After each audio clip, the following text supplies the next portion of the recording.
Hello and welcome to the Indo GA podcast. Delighted to be joined by John and Pat again. But John, Pat has already one-upped you. He's in studio this week, which is a big one. Mull, we've never had you up here for a live podcast during the day. We're going to have to make it happen sometime. We'll have to get Pat out of flat and we'll have to get Mullane out of van and we'll have to get the two of you in studio at some stage. Well, the sooner we get a JP in Waterford now, we can make that happen. That traffic up to Dublin now and the traffic into the Indo studios now doesn't tickle my fancy now, Michael. I don't know, there was a last year, Jesus. It's not simple, is it? Going from the Red Cow into the Indo studios, oh Christ. John, I asked Michael why you've never been up here. He told me you've no text on the van. Oh Jesus! Pat, don't get people. Don't be putting ideas into people's heads now. That's all I'd say now. You know what I mean? Relax now, Pat. You know what I mean? Relax now. Pat's already above his station, John. He's like a young lad coming in from minor, and he's after taking one of the experienced lads' seats already. But lads, a great weekend. Only hurling on at the weekend. To me now, it should be that way every weekend, but unfortunately, it's not every weekend. Pat, we'll start with your Limerick. Took a while maybe for them to really get motoring, but once they got motoring in that last quarter, it ended up being quite impressive. Yeah, very much so. And we spoke last week about, a big response being needed, I suppose. And, we weren't throwing the ties out of the pram because of a loss away. These things can happen, especially in the first round of a league. But everything that you wanted to see, we saw. They got a great start. They showed a bit of intent in the start. They went 5-0 up. I thought at the time, then I said, this is going to be a massive performance, But in fairness to Kilkenny, you might be able... At the moment, some people might be doubting their quality, but you can never doubt their fight. They done exceptionally well. They didn't score till like the 12th minute. Next thing, after 20 minutes, they were a point up. Yeah. So that's Kilkenny. You just never say die. So hard to beat. In a Kilkenny point of view, I thought the goalie Tallis, this fella is going to put up a serious fight. We go into that straight away. Yeah. I was looking at his puck outs. And it's just exceptional. Very, very good. And it had them on the front foot more often than not. It was that mid-range 65 metre one. Someone had it. It was nearly always straight to hand. Someone was gone. And then I was looking, even when they put ball down on top of the half-forward line, they weren't able to win that ball. Obviously, you're trying to avoid the Limerick half-back line where you can. But when they played it shorter like that, it was definitely a different kind of string to their bow. And I know Owen Murphy's an unbelievable keeper, and he's probably the best shot stopper we've ever seen. I'm not sure if he can do that. Yeah, look, I wouldn't doubt him either, but at the same time, what Tallis was doing the other day is exceptional, especially playing against a team like Limerick. When you have Diarmaid Byrne 6'4", maybe William O'Donoghue 6'5", 6'6". When you have fellas that big in terms of a wall, John Cahill used to talk about it being a wall, that the ball would just be stopped coming down against the wall. And when you have a goalkeeper like that, they can just ping balls. He was consistently pinging.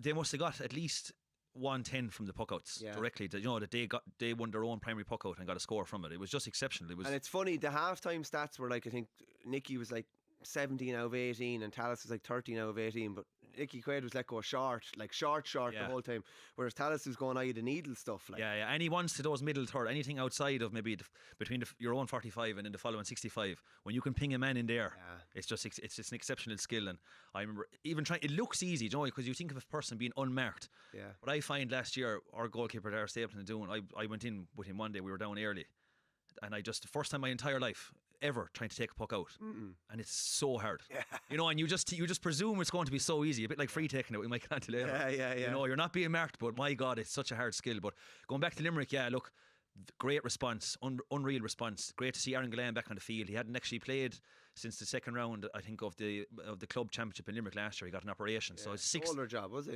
Shoulder, hand, something around there, and it's very covert.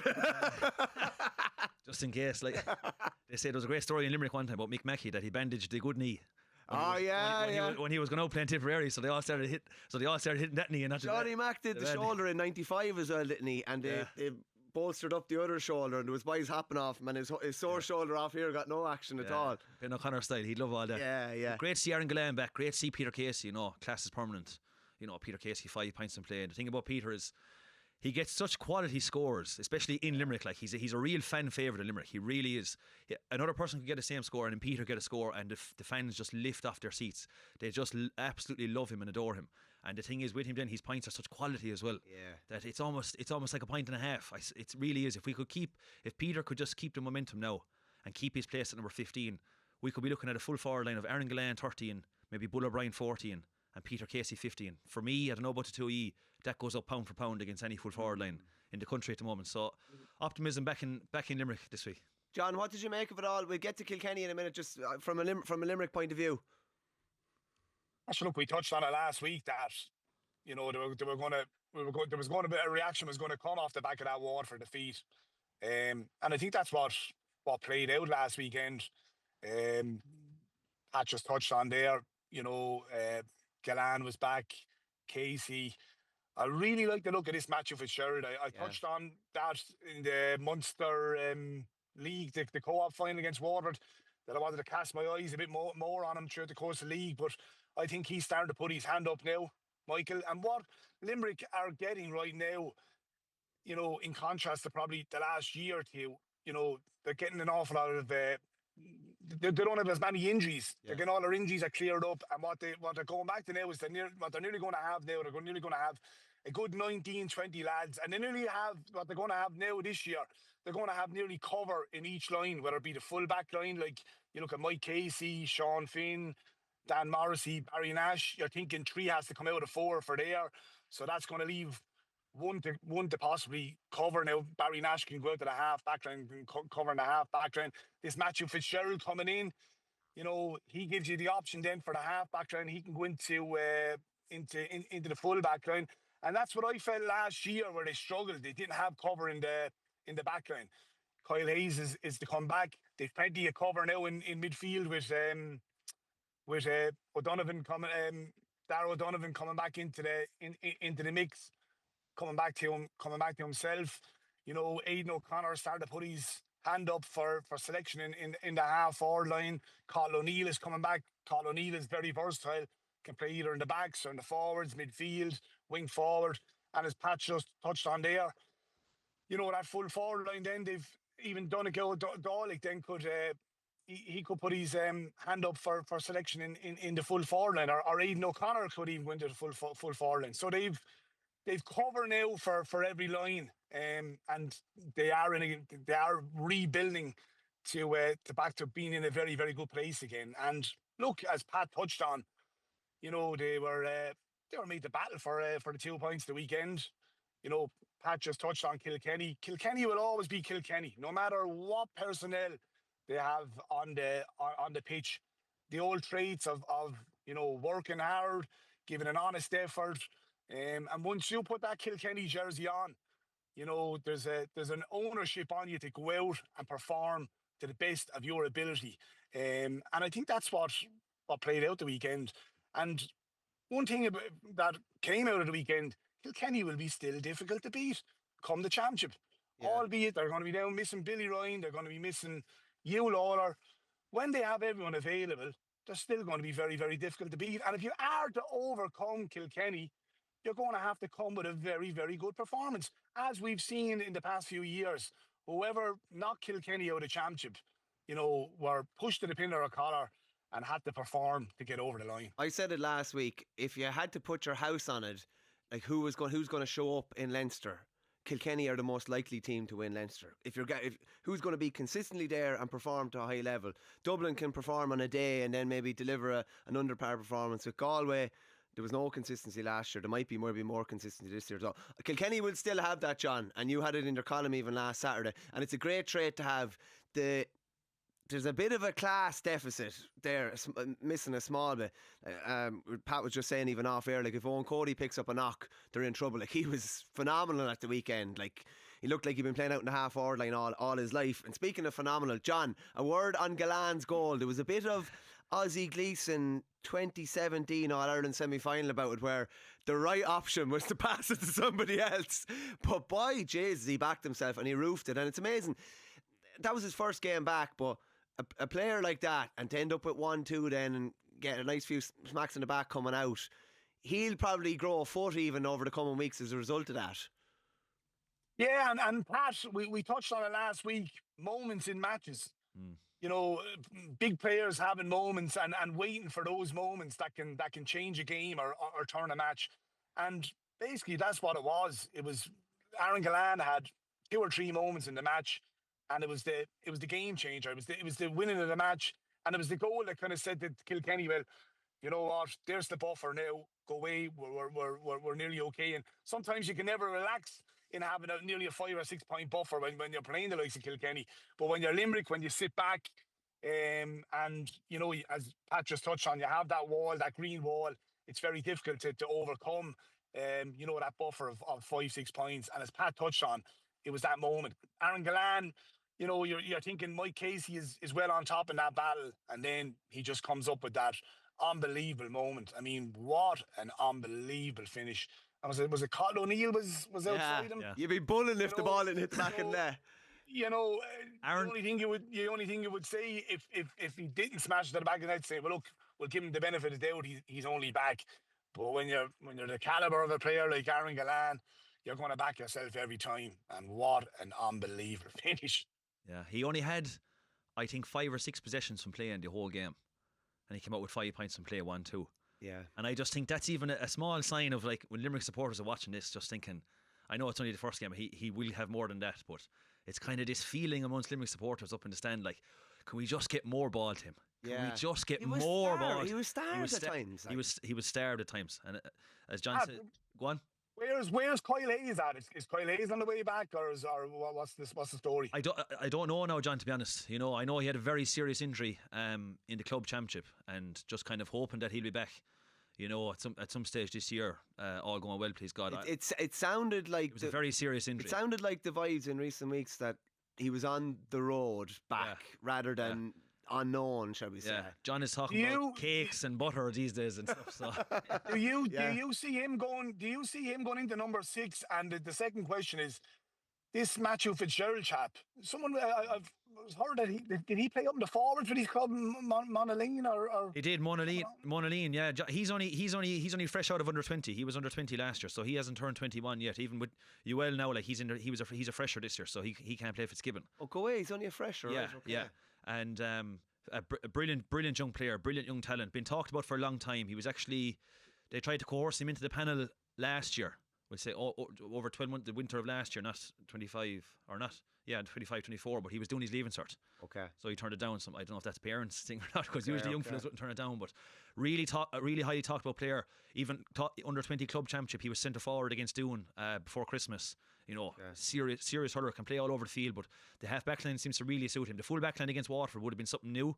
And it would have been, to be honest, Eddie Stokes looked to be in line to play in the full back line. He played really well in the Munster League, picked up a hamstring injury. Okay. So Matthew went back. And as John, you said it earlier, John, the hand is up. His hand is firmly up. I thought he was, outside of Peter Casey the other day, I thought he was Limerick's man of the match after Peter. I thought he was just outstanding. He's bringing a real energy. He's bringing a want and a fight to every single ball. And not only that, then he's doing what I know the management love. He's doing the right thing with the ball all the time. He's giving that pop pass out to William, out to, we'll say, Adam English at midfield. If it's on, he'll strike it, but he's getting the heads up. That's what they want. They don't want someone that's, you know, going to go out and do their own thing. Coming back to, if Kyle gets back, John, will he go into 6? I've no idea. I'm just reading it how I see it. I think William O'Donoghue is going to be at 6 for the year. I really do. I think there's been chopping and changing. I know Kyle was 6 last year. He was nominated for an All-Star. He was really good, but it was his first championship ever not getting a score in the championship, because he was at 6 teams. You know, he had to sit back. Jesus, right? No score. Oh, okay. And you know, he is such an asset going forward. Again, it's just a complete case. I think they'll play him at 7, because I still think you've one of the best defenders in the country. A bit of freedom as well. And you can get forward. You know, he's actually, it's funny enough, he's probably one of the only hurlers ever that's a consistent goal threat from number 7. You know, which is something so unique in itself. Now, maybe they'll come back and play him there. Maybe they'll play him in the forwards. You know, John has moved him so often over the years. Who knows? If Donoghue goes back, you'd imagine Hayes would go back as well, because you know what I mean. Yeah, I think William O'Donoghue will play 6. If you go back, obviously, you know, when Declan Hannon retired and he was injured a year or two ago, like William went in 2023 semi-final and final. So William's won an All-Ireland at centre back. He mightn't have played there for an awful long period of time, but he played an All-Ireland semi-final there and an All-Ireland final. And he was injured for the All-Ireland final as well. Yeah, and won an All-Ireland final there. So I think William is the man to play at 6. People will look at Owen Cody the other day and they'll say, oh, but look at Owen Cody. He got 1-6 the other day, 1-5 from play. You know as well as I do, your first job as a back is to mind your men. Unless you're number 6, your first job is to mind the house. Yeah, you know, and as if you are someone that just reads the paper on a Monday morning, you think, geez, Owen Cody got the better of William, but I thought William was very good as well. Yeah, he covered back, he directly set up 4 scores. He stopped ball, you know what I mean. He was the out ball for every position from 2 all the way around to 9. all the time. I just think, John, I think William O'Donoghue will be 6. I don't know if you think now that Kyle will come back in at 6, but that's just my 2 cents. The Owen Cody thing, to me, like, that's a midfield half-hour line thing. Yeah. That's lads dropping back and someone else picking him up, because if you have a kind of a sitting centre back, that's his role. Like, someone else has to come back. So maybe there's a lack of communication there. It's the place to play or score, isn't it? Like the Shane Barrett, because it's the harder place to mark someone. Yeah. I always find out with centre forward, it's a great place to play someone who can score off left and right. You know, like Shane Barrett, even above in Galway, he was unreal. But nearly every score he got was in the centre to go. That's where you want a fella that can score. Totally. But you even look at Kelly down through the years against Sheepad. Like what was the instruction, like when you played Clare back in the day? Like what was the instruction when, you know, with Tony Kelly? Because when Tony Kelly played against Limerick, more often than not, he always came off the field with either 0-5 or 0-6 or 0-7. So, like, what was the instruction for the players marking Kelly? If he goes back, who's to pick him up? Or do you follow, or do you stay? Or does someone in midfield or the half-hour line come back to pick him up? Yeah. I always left one game sticks out in particular. He scored 17 points. COVID game, wasn't it? 2020. Yeah. In November 2020, I think, and it was actually a beautiful day. It was a real calm, nice day in the winter even. And that day he got 17 points. I don't know exactly how much he got from playing, maybe 6 or 7. He got one of the best points I've ever seen. The one he hooked Gerard Hegarty. Oh yeah, that's just to me one of the best points. And he takes off and you have William O'Donoghue and Gerard Hegarty, 2 monsters running after him. And he actually, John Conlon's on his right, ahead of him. And John is rolling for the pass, and then Tony just drops the gear and just passes him out and gets it off the left. But going back to that, John, it always made me kind of laugh to myself afterward. In people would say Limerick have their system, they're happy to win, they don't mind if Tony is getting these scores, you know, because he's not, as you say, man marked like Mikey Butler maybe do. I can tell you wholeheartedly, yes, he wasn't man marked, but every player from 2 to 12 wanted to nail him every single time he got the ball. And it would have been spoken about in terms of that. Obviously, you're going to speak about a fella like him before a game, a danger man. You know what I mean? That's something that I think most teams do, not just Limerick. You would identify danger man. And he was spoken about in those games, thinking like, lads, if this man comes out, like what the two of you said there about a centre forward dropping out, we have to nail this guy. So I always found it funny that he almost didn't get the praise he should have got, even though he got that big score. Sort of like, he's been let go free here. I can tell you now, they were hunting him down as hard as they could.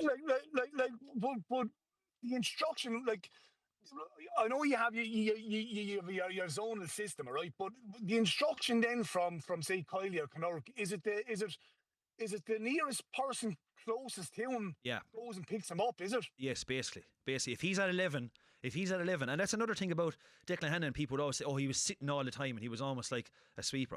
Another thing that kind of annoys me when people say, well, a centre back is sitting the same as a sweeper. It's not. A sweeper is 7 defenders, not 6. But Declan Hannon would push up a lot too, but it's the times where Declan couldn't push up. Fellas were told, and kind of inexplicitly told, you should almost leave your man. It mightn't be said like that, but if Tony Kelly is there, and we'll just say Cahill Malone is there, no offence Cahill Malone, you know what I mean, go to Tony Kelly. So you're right, John, basically. And look, it sounds good in theory, and it sounds like it should have worked. Would he find those areas that are just pulling Declan Hannon far enough that he doesn't go, and not going close enough to somebody else, if that makes sense? It does make, what I say is an area for him, like, it's like if me or you went out now, right? Yeah. We can probably identify that area in our heads. We can say, well, if we drop 10 yards off it, but Tony Kelly's area compared to anyone else's area is just outrageous. I remember that game, he scored 17 points in 2020, and I said to myself, will I ever see someone score 17 points he got again? 8 from play. He got the next game out, he got 18. He got 115 against Wexford. Above in Portlaoise. He got the greatest point I've nearly ever seen scored with 6 yards out. This is the most intriguing thing with this Limerick system. Like, a player the calibre of Tony Kelly, probably one of the all-time greats, and you're saying, you're not going to man-mark him, you're not going to go touch tight, you're going to say, right, we're just going to zone and mark him. And the nearest person to him picks him up. Like, I think that's just... And it's just the trust that Limerick have in that system to say, right, you know what, if Tony Kelly gets 5 or 6 points, that's okay. We're still going to win the match because we have the trust in our system. Like, you know, it's bad. They would have never said it. They'd never say it to players, it's okay. Do you know what I mean? Of course, to say like that. It's not. But because, you know, and I know what you mean, John, but like, there's battles all over the field, isn't there? Even like Owen Cody the other day, people would say, you know, geez, Owen Cody got this much score. But William O'Donoghue still was on a lot of ball. He set up 4 points when he was on ball, because he was, when Cody's dropping off all the time. So sure, William is basically free as well, and well able to pick out a man. So I know what you're saying, John, and I suppose it fits different teams, doesn't it? Like Limerick would have different rules of how backs play compared to other teams. In terms of Limerick just don't like to get dragged over and back to field. Whereas Cork, watching Cork over the years, their wing backs will change and follow you across the field. Whereas traditionally, Dermot Burns and Kyle Hayes will say, "No, I'm playing at 7. I'll stand here at 7." And if you go over there, Dermot Burns will mark you in. And it helps. That one lad is very strongly right-sided, and the other is very strongly left-sided. Well, it's gas that you just talk about Cork, because Cork, for me, after watching them the last 3 matches now, I think they're going to the same template as structure as Limerick, with Downey sitting back, the 2 inside. It's noticeably deeper, John, isn't it? Downey. Absolutely, and I think it's the same structure or template that Limerick have gone with the last 6-7 years. Even you look at what's his name, the corner forward, Cunningham, is it? No, Buckley. Or Buckley, sorry, William Buckley coming out doing the roving role. Yeah. He's nearly doing the Peter Casey role, playing the 2 inside. The 2 wing forwards then are dropping deep, like Hegarty and Tom Morrissey, and one of the midfielders then is sitting there. And if you have the opposing number 11 coming out the field, you've either one of the Cork midfielders picking him up, which then allows Downey to sit in front of the D. It's the exact same way, and it will be very interesting for the remainder of the league going into the championship. Will they stick with that system? Just a quick one, just to put a bow on the Limerick Kilkenny game. While I do think there's a class deficit with Kilkenny, I actually was very impressed with how they spread the ball around, and it's not maybe what we would have seen before. There was a point there. Rory Garrett started it off in the corner almost, and there's about 4 or 5 lovely stick passes, hand pass, ended up with Cody, turned back out onto his left. So they definitely look like they're modernising, shall we say. And it's going to, like, I remember a Tip and Kilkenny game in the league maybe 3-4 years ago where they were both trying to play that game, and it was horrible to watch in Semple Stadium. But I do think they're at least trying and making a concerted effort to try something a little different and not just go with longer ball or whatever. And I wasn't sure about Mikey Carey, a full back. I thought he was decent the other day. He's solid. I think he's curbing his enthusiasm. He knows he can't get forward. He knows he just needs to do a job. I thought Garrett was good in the corner. Obviously, Owen Cody very good around the centre as well. 2 boys worked hard in the middle of the field. Mullane and Kenny as well. Darragh Corkin was brilliant. Brilliant centre back. I thought he was very good. Centre back. And he didn't have to strike a load of ball. I just thought he was in around all those areas. And that's the best game I've seen Killian Doyle play, I'd say too. And I didn't realise he was as skillful as well. I played with Darragh. And as I touched on last Saturday, and there's probably the debate there whether Richie Reid, why and Richie Reid centre back. The reason that, as I just touched on Saturday, the reason they're probably going with Darragh Corkin centre back is because he's a big presence. He's 6'2", 6'3", and I suppose when you're missing that big presence in Hugh Lawler, at full back, and not being any disrespectful to Richie Reid, but Richie Reid is a smaller player, and if you've kind of Mikey Carey, who's probably not small in stature either, who's small in stature as well, he probably needs that big centre back presence sitting in front of him. So whether it be Darragh Corkin, I wouldn't be surprised if Blanchfield might end up in there, and they might end up putting Richie Reid on the wing. Yeah. I played with Darragh in San Francisco last year for a few weeks, and just sometimes you see players. I seen him at Ballyhale and was impressive, but when you play with a player, sometimes it makes you Oh, totally, yeah. You kind of take a step back and you say, wow, this fella's really good. Like, he's pure Kilkenny, really good in the air. They just seem to have something up there good in the air. Like, he was exceptional for us last year, marking really good players out in San Francisco. It's only 2 teams, so the quality is really high. He was probably our best player, to be honest. And I couldn't believe that he was there. I couldn't believe that he was let go from the Kilkenny panel. Yeah, couldn't believe it, especially after the first game. And in the second game, he was good in the third. So I said to myself, he's not going to stay off this Kilkenny panel long, because he's going to be in the shop window, Ballyhale. So no surprise to me now that he's nailed down a spot. He's really bulked up as well, in fairness. Did you enjoy Sam's great spot in the San Francisco? Brilliant spot. Yeah. Great spot, yeah. There hasn't been many places in America I haven't been now, John. So great place. I was at same myself now, but it's probably my pick of all the American cities now. I think it's ahead of Vegas. But yeah, fabulous place. Were you ever in Sausalito, John, over the Golden Gate Bridge there? You just go over the bridge. It's kind of the first town over the bridge. You could have been. It's just we went there one day over Bay. Is that like a Sausalito Bay, no? Yeah. Yeah. Oh, jeez, a stunning place. Yeah, you'll be fit to stay there and not come home. But We'll do it. We'll do a tourist program between the two of you boys at some stage. Who did you hurl it over there, Pat? Tip St. Fran. Yeah, Seamus Collins. And He has Tip blood in him. His mother's Tip one with Bursley, so he's going back to his roots.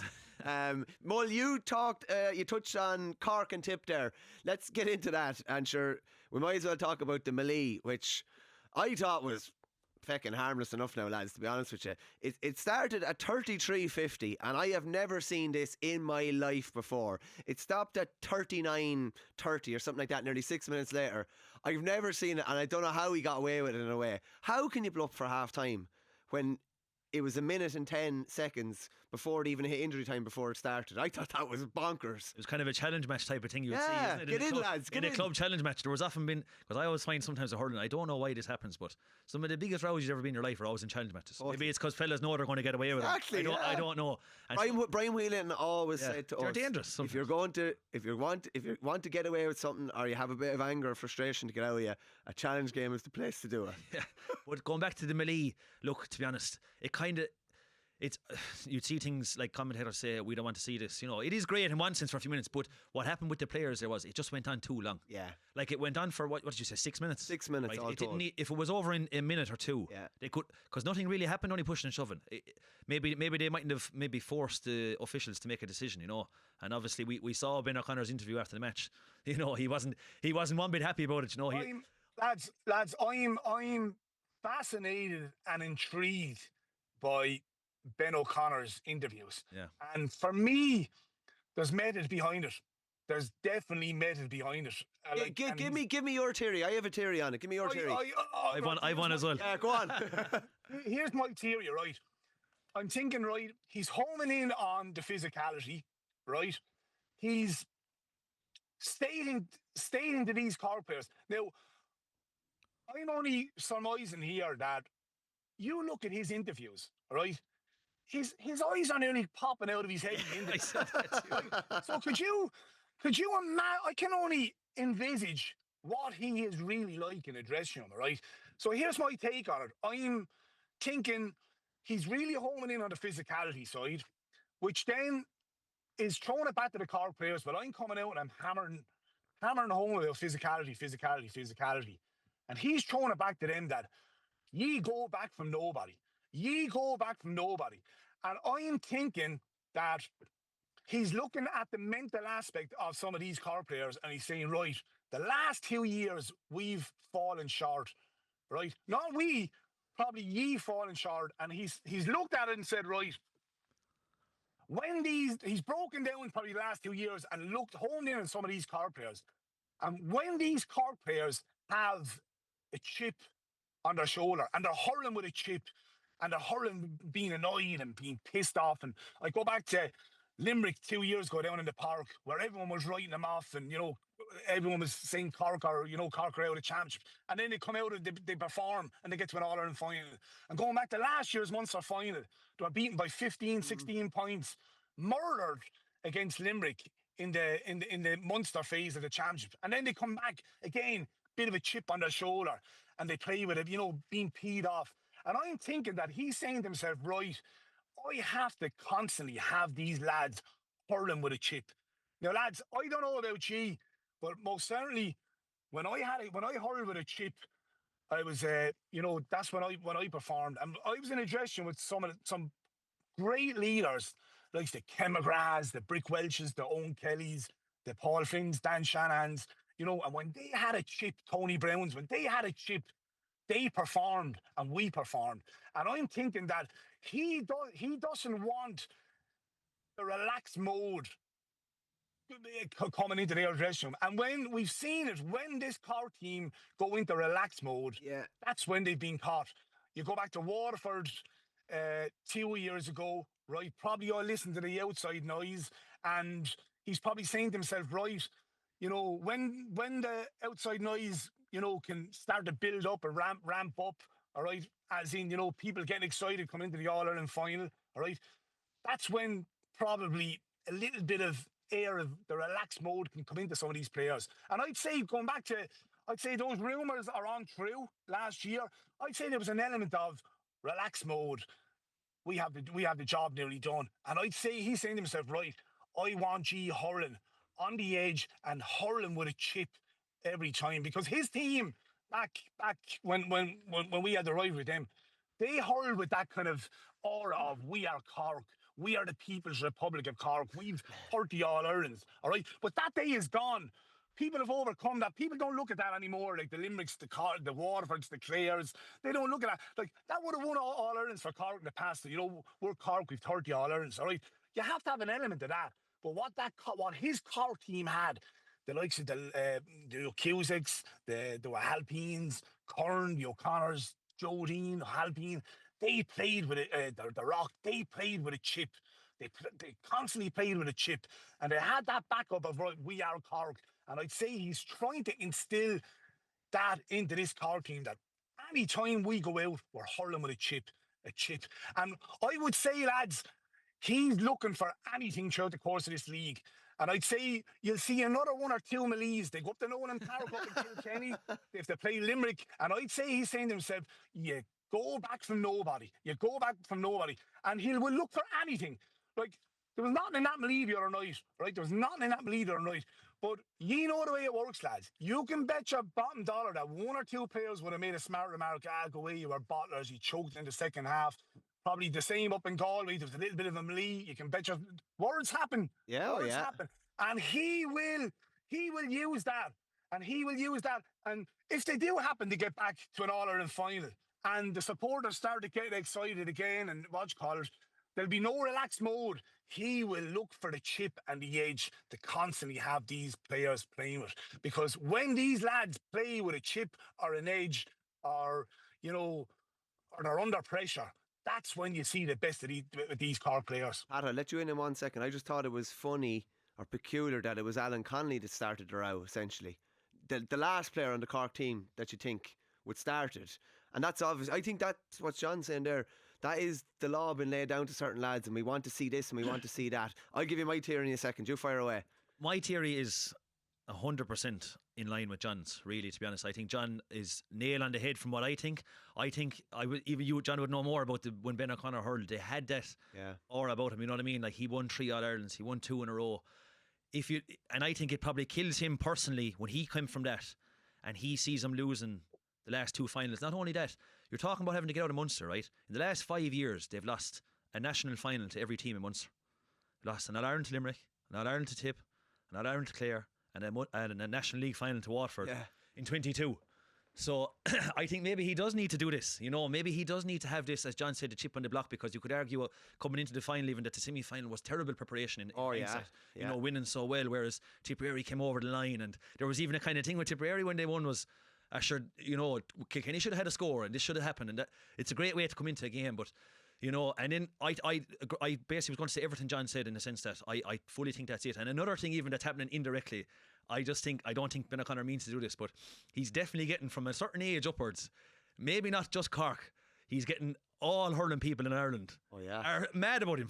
He's mobilised the hurling troops. A good example I give is, I have an uncle, Mick Joe Dwyer, in Tip, right?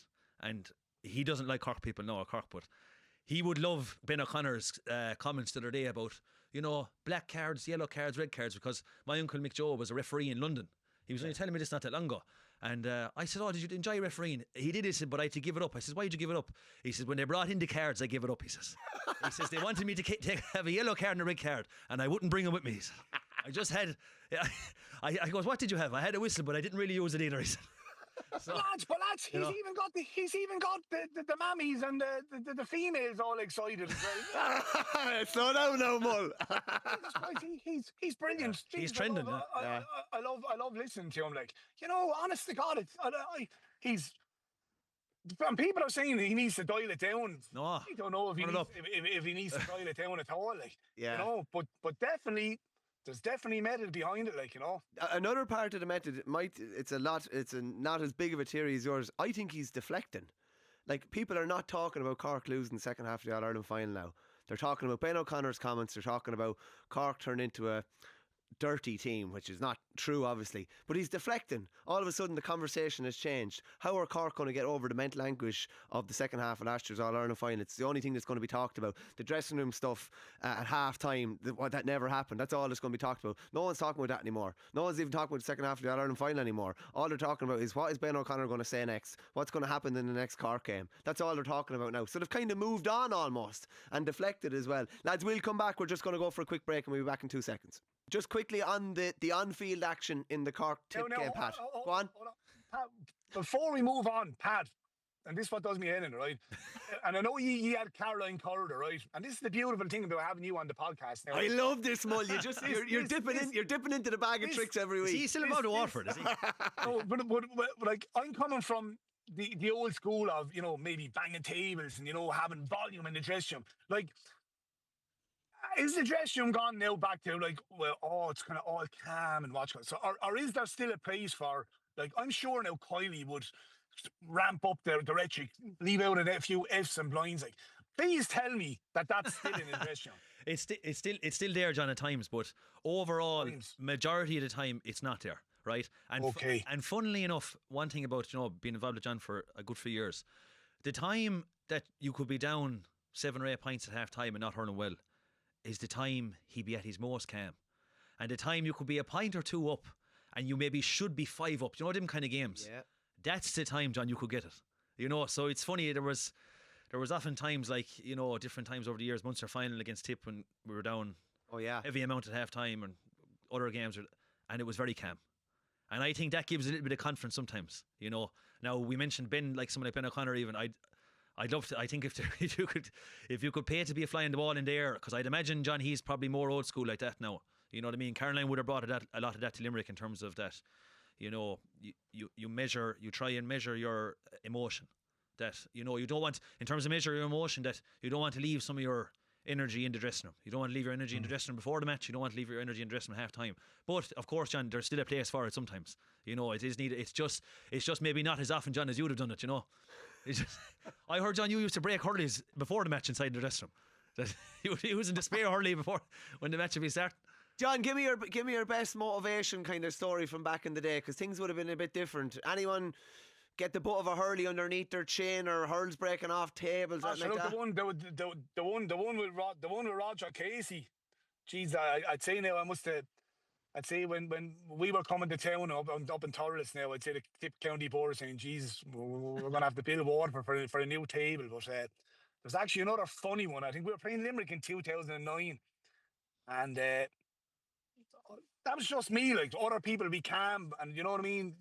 The likes of brick, but you'd know what the demeanour of players like were like grinding the teeth. Wouldn't have to say much, like say Flynn or Kelly or them or what you call it. You know, might be calm, but you'd know by the demeanour. Like say Kane, Brick, Tony would raise a bit of volume in the dressing room as well.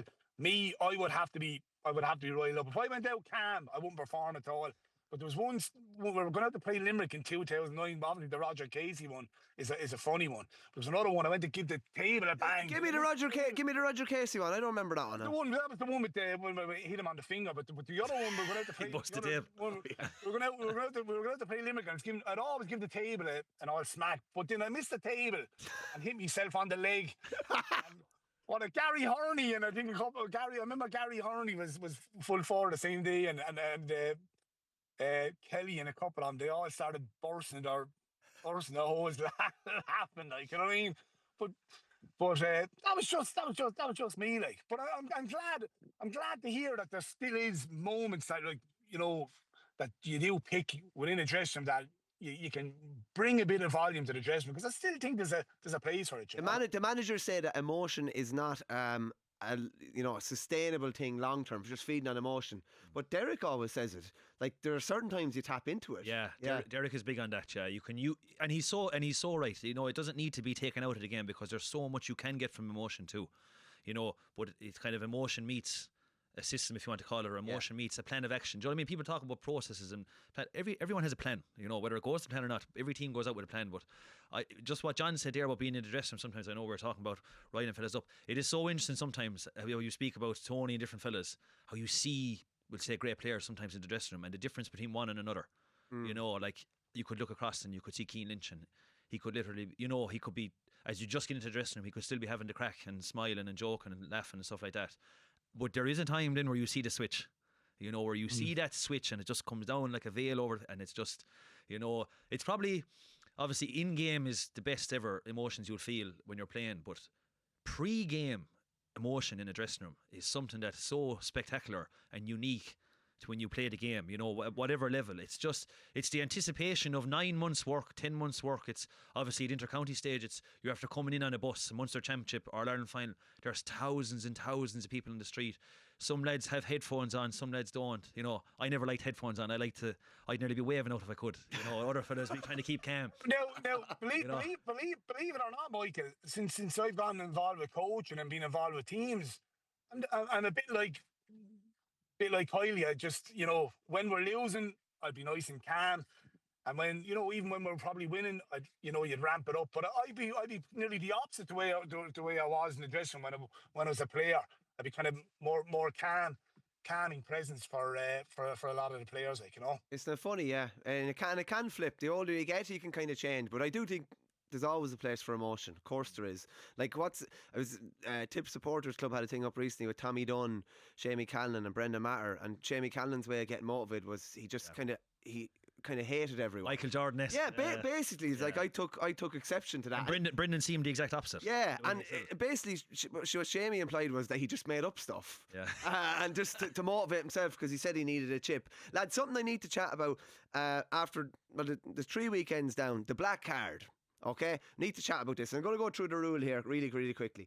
So this rule applies only to inter-county senior, under 20 and minor. So you'd have people calling for the black card at club games. It's obviously not in a club level, and you can still do what you want to stop a lad coming through.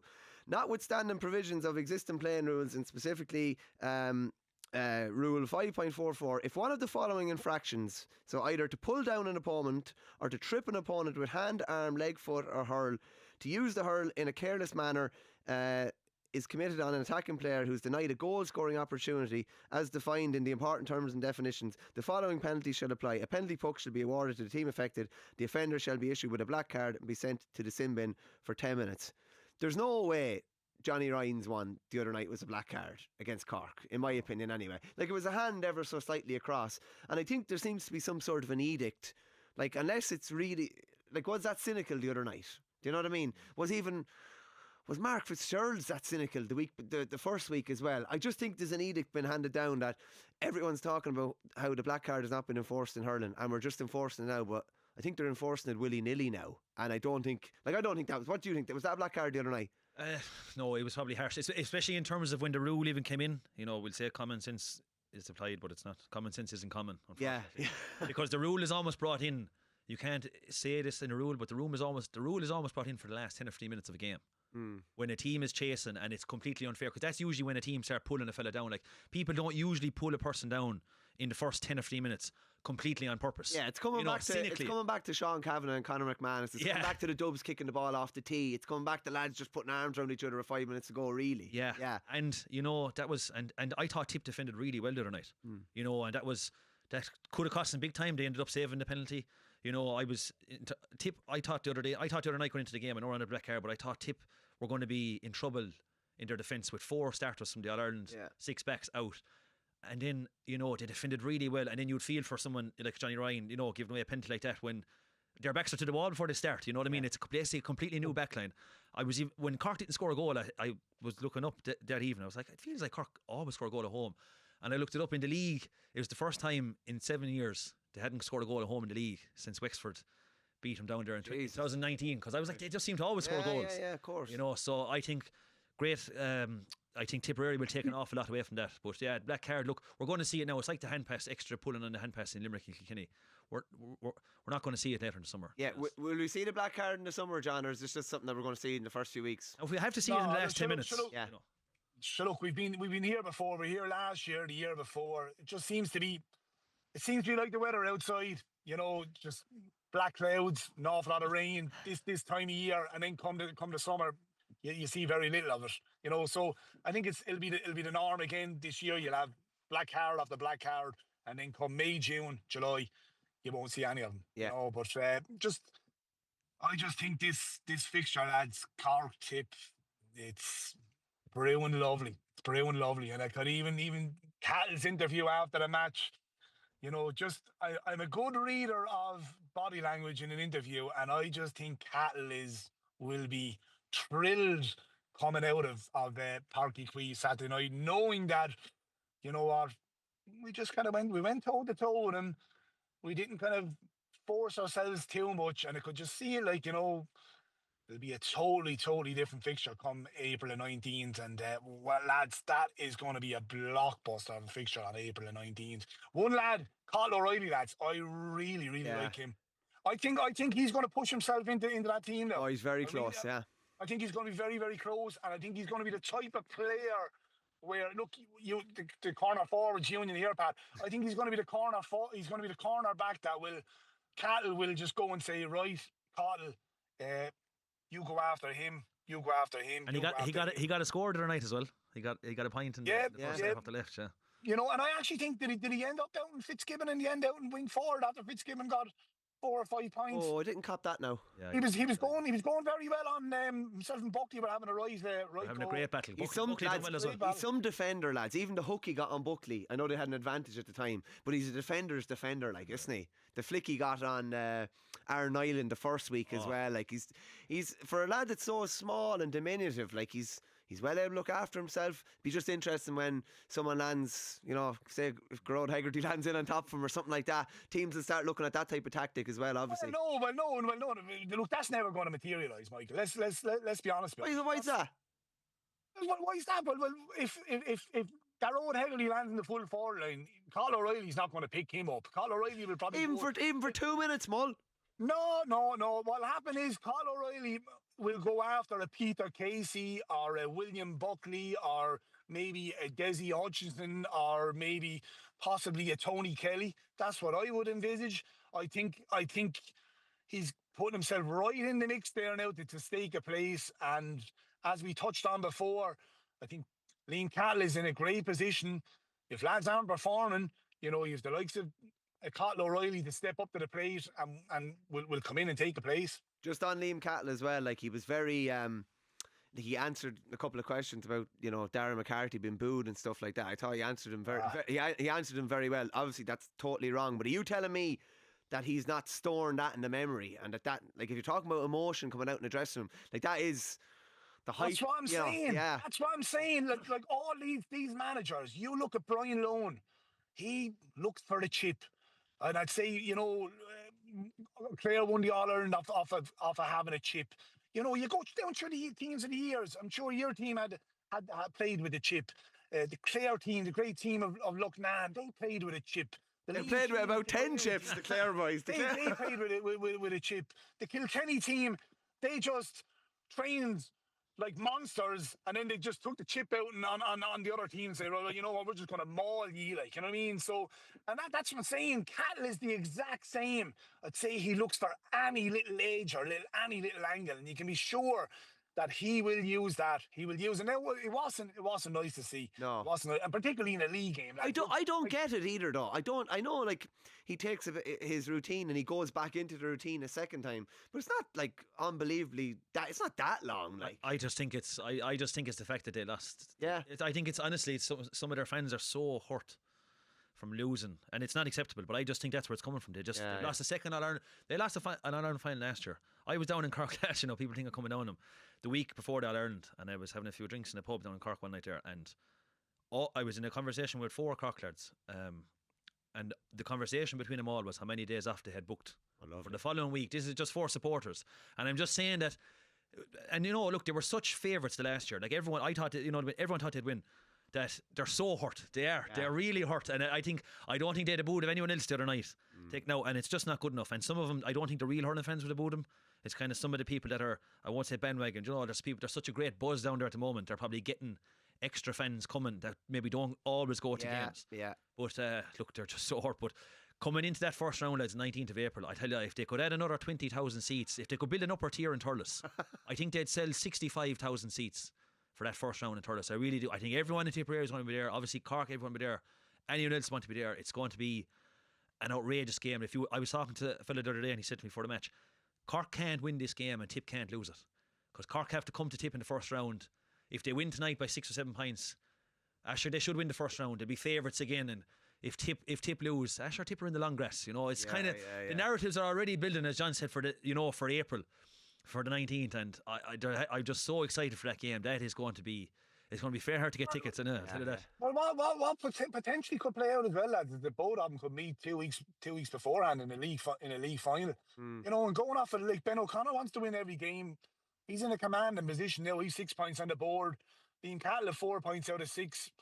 I'd say Liam Cahill strikes me as a lad. Going off of last year, the league was a great momentum builder for him last year, and I'd say he wouldn't turn his nose up at winning a league title that they haven't won since 2008. So I wouldn't be at all surprised that the two of them could meet a league final before that title. You know? Just to spice it up even more. Yeah, well, there's a fair bit of spice there. There's paprika. There's the whole shebang thrown into the mix. We'll just chat a small bit about Waterford just to put a bow on 1A.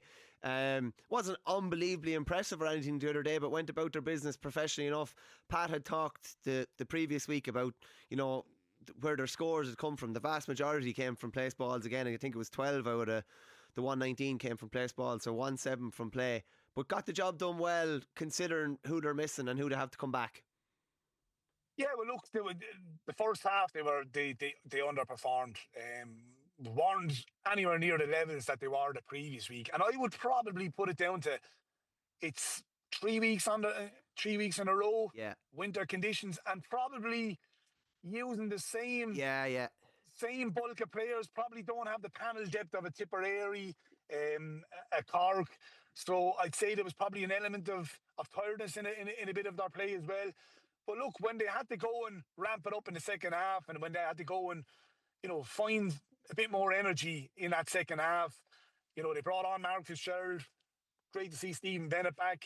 They found a way. And look, if you would have told Peter Queally at half time that they'd finish up and be winners by 6 points, and if you told Peter Queally before a ball is thrown in the league after 3 matches he'd have 4 points on the board, he would have taken the arm and the leg off you. And now they are. John, who'll take the freeze, John, for the first round of the championship for Waterford? Ruben O'Halloran or Stephen Bennett? Look, it would all depend on whether if Ruben will get into the starting 15. The way he's going at the moment, he's in pole position. He's in a great position of getting a place in that team. Look, if he doesn't play and he's on the bench, Stephen Bennett will go back on the freeze. I think Stephen Bennett plays better when he's on freeze, funnily enough, a lot of the time, because he's in the game a bit more. But that definitely. I think it's a bit like Aidan O'Connor and Gillane at the moment, if you want my honest opinion. I probably would imagine Stephen Bennett probably will go back on the freeze. Yeah. Lads, just one of the stories of the weekend. I kind of touched on it last week, just because he was togged out, but he didn't play. John Conlon coming back. And we all got the WhatsApp messages around last July. I think I was in the Galway races when someone said it to me. He got his wedding ring finger caught in a fence at Clonlara training, and like it was fair chance he was going to lose the finger. The surgeon said I think there was a 20% chance that surgery would be successful. And I just I spoke to Colin Ryan about him yesterday, and just the lengths he went to, I thought it was interesting to hear. Colin's brother actually lost half his finger in a similar kind of incident the year before, so he knew exactly what to expect or what was coming down the road when he heard it. And he just said, I remember hearing it the morning after, and you're just hoping for the best. When I had been fresh out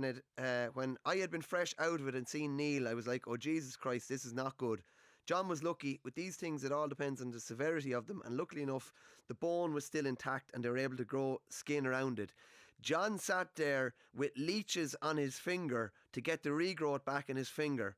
This fella would have sat there for 48 hours doing that, and he's such a positive attitude about it. So he would have been sitting with leeches on his finger. I actually watched a video on it yesterday just to get educated on it. So the leech would just be there, and it'll be quite a small size, sucks the blood out and expands like massively, but gets all the blood recirculated around the area, and it helped to get the finger reattached. And just even chatting Colin about Conlon, he just said, like, you if you tell him no, that's what he wants to hear. He will just do the opposite, and he'll go after it, and he's gone after this. And it's amazing comeback, Pat. 6 months, just over 6 months. He's some warrior, isn't he? He's Iron Man, really. It's amazing. And he must be, he's 36 this year. 37 in June, 37 in June. And he's on the go a long time. 2009, 2009, my God. What a player, what a man, you know. I loved him when he was in the forwards. I thought he was very good. When he made that, he started off as a wing forward for years. Remember that very good under 21 team they had? He was wing forward in that black and the Clonlara helmet. Right, yeah. By all accounts, I talked to a fellow from Clonlara before. This doesn't go without saying. Not every inter-county hurler is this. Let me tell you. Supposedly he's just the ultimate clubman. Oh yeah, it's a club all the time and really leads the line for his club, and he's exceptional at that. And you know, I just think that's even another note to the man, because some lads when they're so good inter-county, they mightn't take on that responsibility. Yeah. But ever since he was there wing forward early on these days, he was brilliant wing forward. When he went into full forward he seems to transform. Like, I think he was full forward all-star in 2018. He was outstanding. And then the switch to centre back kind of came out of nowhere, you know. And we were all saying, because they were beaten by Antrim with him at centre back. His first game. And we were like, they may go back to put him in the forwards. And he's going to go back. Yeah, and Lohan was stubborn, and he was stubborn for a reason. Yeah. Lohan took that as a chip when you said Yeah, exactly, yeah. You know, and then he goes on then, and we were throwing out stats last week about, fellas in midfield backs. I think there's only 6 or 7 hurlers that have got, in the last 20 years, 30 years, have got all-stars in backs and forwards, and he's one of them. Yeah. You know, they may throw him out midfield and get him in with Brick and Tommy Walsh and Ken McGrath. He could be there this year, who knows? Yeah. But it's unbelievable. What a player, what a player. Like, it's just like, as a Clare fella got on to me at the time and said, if he comes back from this, he's Tony Stark. And I was like, who's Tony Stark? It's the alter ego of Iron Man or whatever, and he is Clare's Iron Man. Look, you just touched on it there. The ultimate warrior, like. You know, and he's pivotal for Clare. He's pivotal for Clare, albeit might be going on 36, 37 years of age.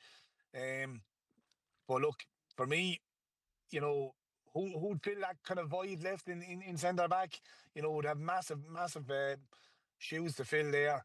And I love hearing that from Pat, that he's the, you know, ultimate clubman. I mean, we've seen time and time again, you know, lads that get carried away with inter-county, and it's all inter-county. That's fantastic to hear that, you know, he gives everything back to Clonlara. And it's great. It's a great news story that he's back, and it's a testament to him, because other lads would have just said, you know what, I'll just hang up my boots now. Can you imagine how hard it was to get back? Like, seriously, like, can you imagine, like, just even to get that right, the physio you'd have to do to get the movement in it. That's not even taken in, like, actually being able to hold a hurl again. Do you know what I mean? And being able to catch a ball again. It's obviously in the catching hand. And not alone that, I'm sure Lohan will use that as well. Like, say, well, look, lads, look at the lengths that this lad has gone to get back onto the field, get back playing again. There's byproducts of that. I think that's a huge thing. Young fellas see that, and like, surely you're like, geez, that's the example that's set for the next 10 years for any young lads in the dressing room, isn't it? Really? Absolutely. Who's going to pull out a training at Clare? Who's going to pull up with a belt at training with Clare? Yeah. And if some fella gets a belt in the hand, is he going to turn to Brian Lohan and say, I'm after getting a belt in the hand? Yeah. And John Conlon outside with 4.5 fingers. Yeah, you know what I mean? Yeah, whatever it is. Yeah. Like, and as the boy said, when you have younger fellas on the panel now, that's going to stick with them for the next 10 years. They have a lot of younger fellas on the panel that we mightn't be seeing right now, but they have a lot of fellas from underage in the last 2 or 3 years that are serving their time right now as we speak.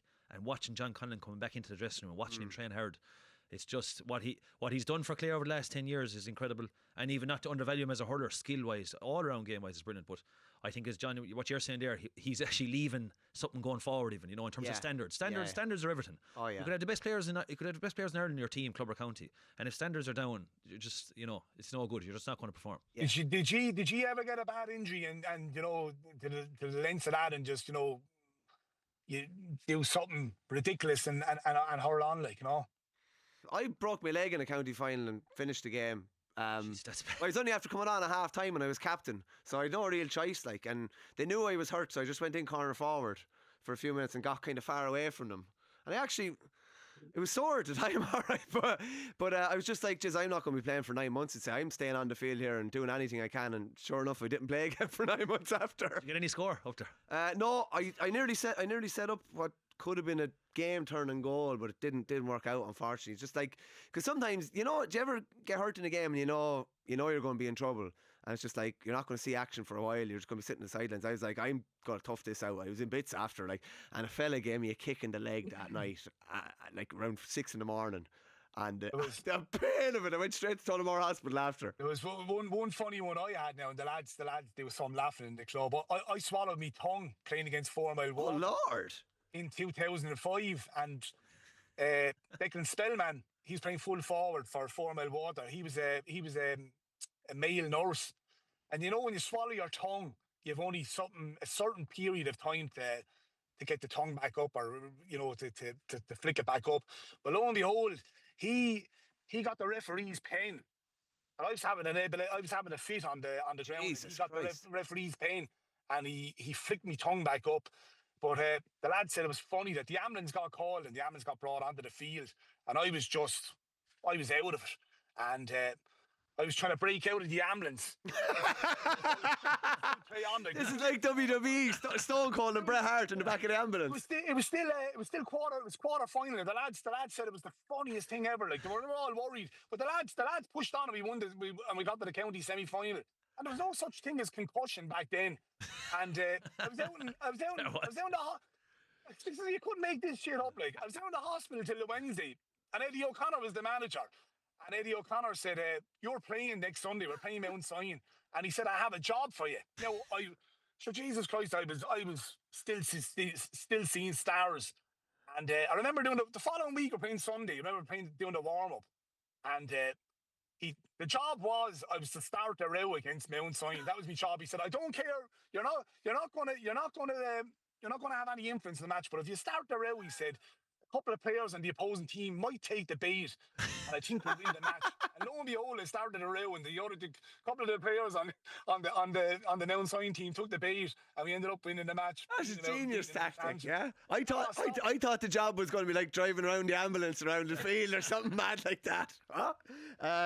Lads, just one of the other main stories of the weekend. What a 24 hours for Brian Dowling. Managed St. Kieran's to win a Leinster College's title. Did you see the fans actually coming to ground?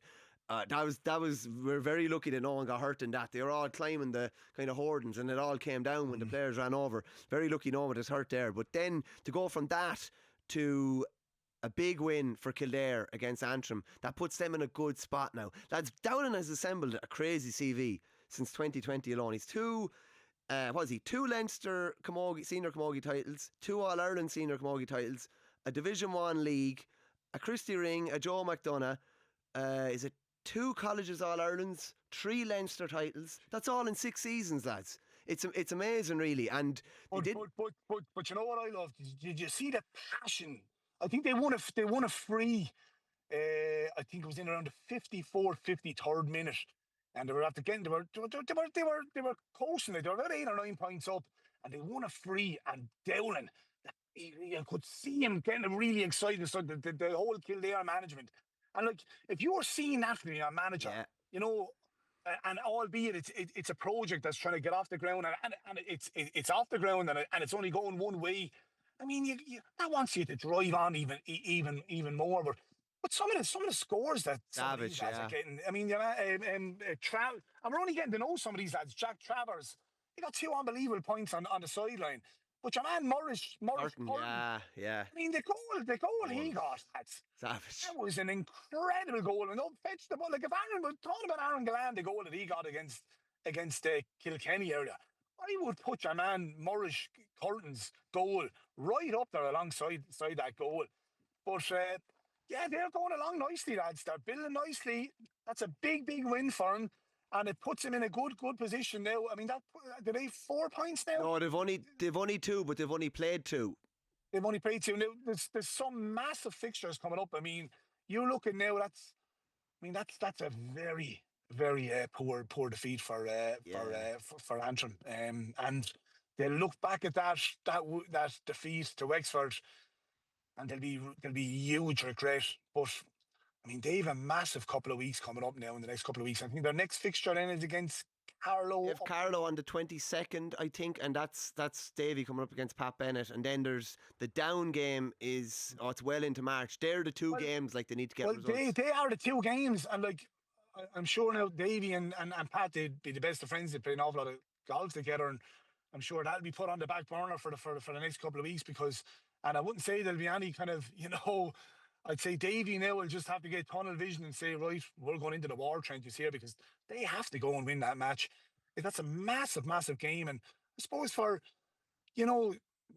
is a bit of pressure building there now. Oh, yeah. There's huge pressure. A lot of big personalities now are starting to kind of, come out and start to make a bit of noise now, which ain't helping Davy.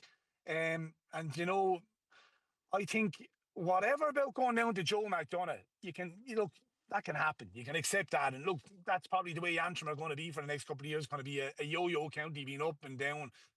But I don't think going down to Division 2A, I think, Antrim kind of pride themselves being up in 1B or 1A, or 1B, being in the top 14 of National League hurling.